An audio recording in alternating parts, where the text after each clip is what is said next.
I'm sure you've seen the links underneath the YouTube videos or heard the plug.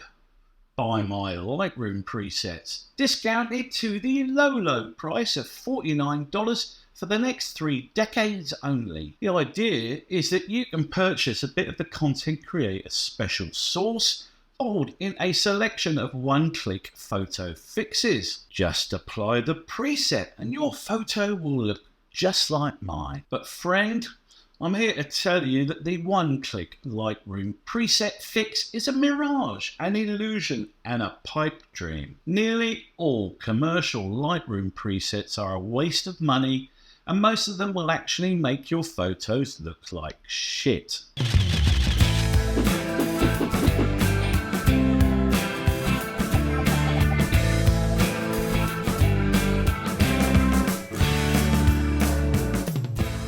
Now, before we get into this, I would just like to point out that the content creators you watch here on YouTube use products like Lightroom preset packs to help pay their bills. And if you enjoy their content, then by all means buy their Lightroom preset packs as a thank you to that content creator.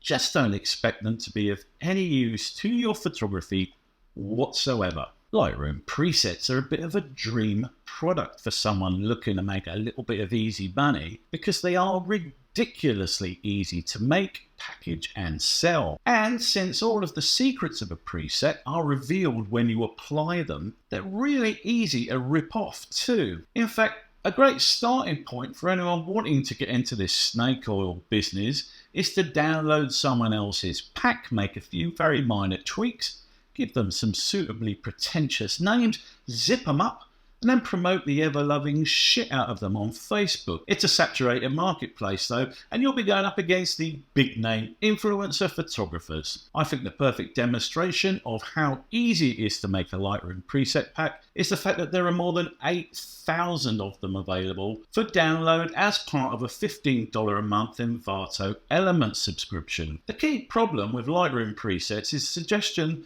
that you can make your photographs look like theirs with a single click of the mouse. When you're new to photography and new to Lightroom, that's a pretty big draw card, isn't it? And if I'm being honest, and you know, I like to keep it honest and real on this channel, I think it's a cynical cash grab by these big name photographers because they all know the real truth about presets. So here's the reason that most Lightroom presets are a waste of time and money. Every photograph is different. Yes, blindingly obvious, but think about it for a second. If every photograph is different, how can a preset comprised of a set configuration of sliders possibly work consistently on every photo? When I sit down to process my landscape photographs, I don't change one and then sync everything across to all the other shots, because they're all slightly different or drastically different. Within the space of just a few minutes, the light might drop off because the sun's gone behind some clouds, and that changes the color temperature instantly. Or you might hold the camera at a slightly different angle and shoot at slightly different exposure. The interconnected framework of settings that goes into every single photograph varies on a constant basis. But presets are set in stone. But it's not just the elements of a raw file, aperture, exposure, white balance, clarity, etc., that determine how a photo looks. It's the brand of the camera and the lens they used as well. And let's not forget how different photos look on different monitors. If you've got a monitor that you bought to play Counter-Strike on, it will display photographs in a totally different way to a well-calibrated and accurate photography monitor. So my best advice, if you insist on using presets, is just to use them as a starting point. This is often the advice you'll get directly from the creators of these preset packs, because they know full well they are not miracle cures. If you want to experiment with presets, then I suggest you begin and end it with the ones that come built into Lightroom these days. There are several hundred of them covering all eventualities. I thought it'd be useful to show you the way to experiment with those presets. The best way to experiment with presets in Lightroom is using the reference view. Once you've selected your photograph, reset it in the develop module by clicking the reset button. This is because some of the changes you've made to the photo may be compounded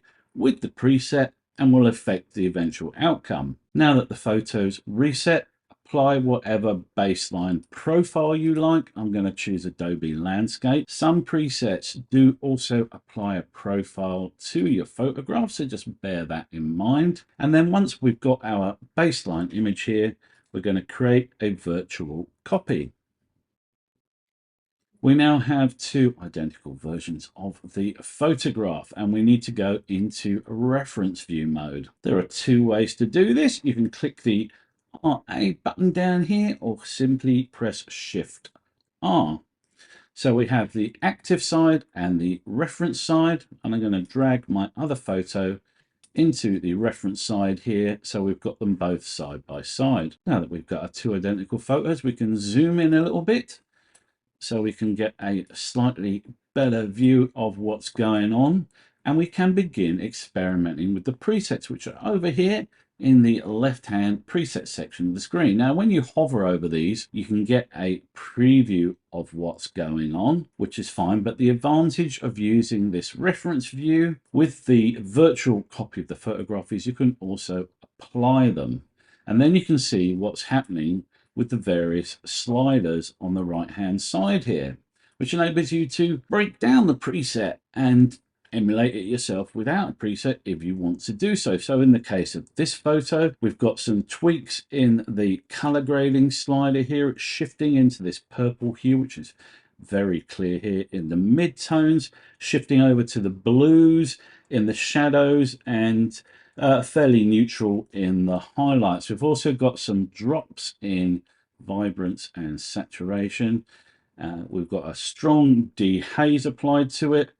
The white point has been lifted, the black point has been dropped. I'll call your attention to the amount slider at the top of the screen here, which enables you to dial up or down the strength of this preset effect and find exactly the right amount we want to apply. So let's zoom out and apply some of these presets to see what they're doing. Let's hover over them, and you can see the effects vary from the quite subtle to the dramatic. We've got some weird kind of green effect going on there. Now I'm just going to reset this quickly and show you the adaptive presets. And there's actually some quite good ones in here if you want to quickly tweak the way the photograph looks.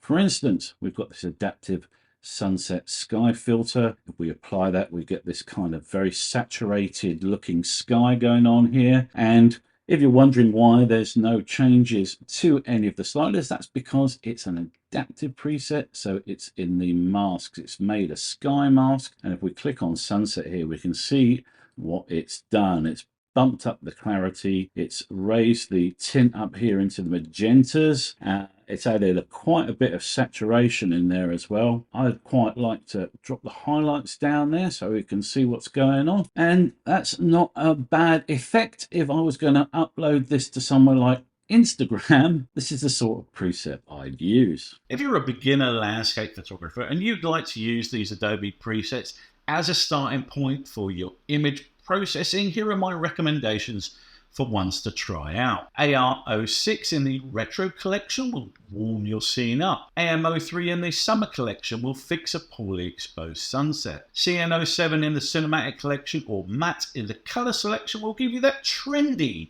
crushed black look. TM06 in the Autumn collection is a good starting point. For a well-rounded black and white preset, try FT03 in the Futuristic collection. And if you want that overused orange and teal look, then have a squiz at LN02 in the Landscape collection. And finally, try anything in the Creative collection for Instagram style filters. The observant among you will have noticed that the title of this video is nearly all commercial Lightroom presets are a pointless ripoff.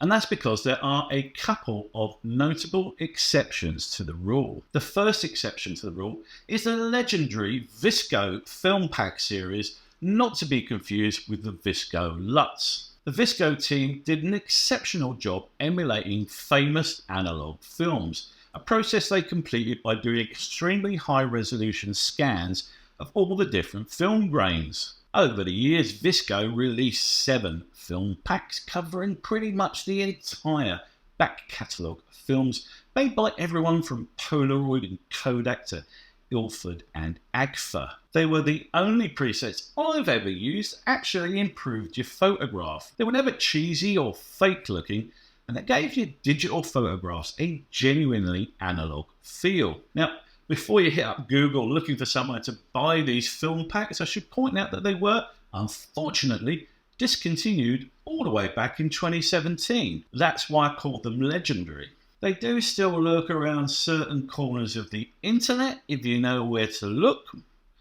And since I bought them when they came out, I can tell you that they do indeed still work just fine today. The only other preset pack I would bother with is DxO's Film Pack 7, but it works externally at Lightroom, either within Photolab or on its own. DxO Film Pack is the only preset bundle I've seen that gets anywhere close to the magic of the long-lost Visco film collections. If there's one main takeaway from the use of presets in post-processing, it's that you're far better off making your own. There is nothing magic about a set of raw sliders set to different levels, and you can achieve similarly dramatic effects by just experimenting with Lightroom. Work on your own images, develop your own look, and save those looks as presets to be used on your own work. And that'll do us for this video, guys.